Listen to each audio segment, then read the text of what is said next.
Skip দেখানো হয়েছে, সত্যি আমি রিজেক্ট হয়ে গেছিলাম।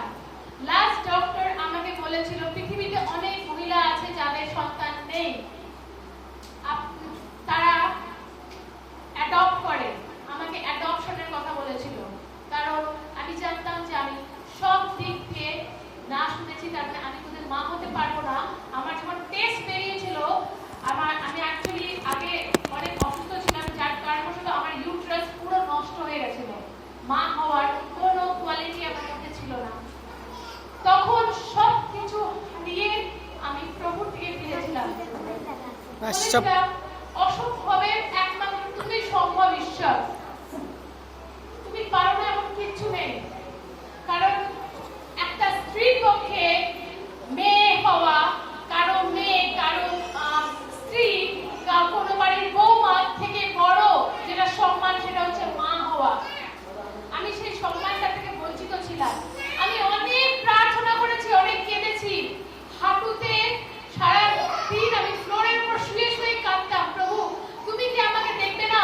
আমি চিৎকার করতাম। আমি বাইবেল, ঈশ্বরের বাক্য থেকে পড়তাম, শাস্ত্র, পবিত্র শাস্ত্র থেকে একটা বাক্য পেয়েছিলাম, হান্নার কান্না।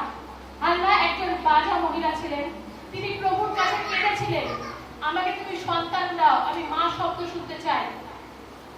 ঈশ্বর তার সব প্রার্থনাকে স্বীকার করেছিলেন, কারণ কোন স্ত্রীর প্রার্থনায় বাইবেলে লেখা নেই, আপনি পবিত্র শাস্ত্র দেখবেন, কোন স্ত্রীর প্রার্থনা ঈশ্বর অস্বীকার করেননি। ধার্মিকের প্রার্থনা অস্বীকার কোনোদিন হয়নি, বিফল হয়নি। আমি 2018 থেকে প্রার্থনা করছিলাম, আমার 2016-তে বিয়ে হয়। আজকে আমি এক সন্তানের মা।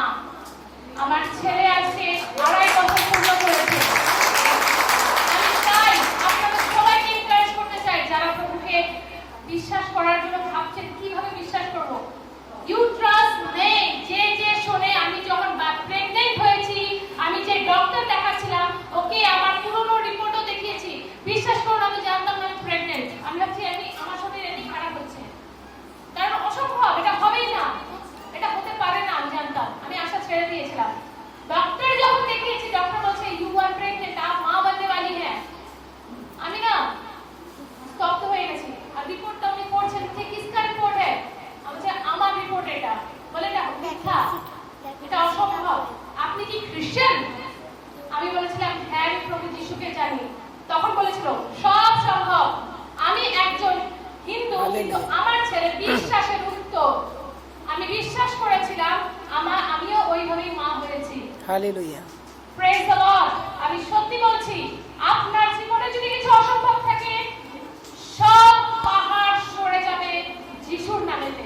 আজকে যে মুখ আমাকে বলেছিল বাজা, যে মুখ বলেছিল আমি এর মুখ দেখা ভালো না, একে শুভ অনুষ্ঠানে ডাকা উচিত না, তারা আমাকে বলে ক্ষমা করে দিন।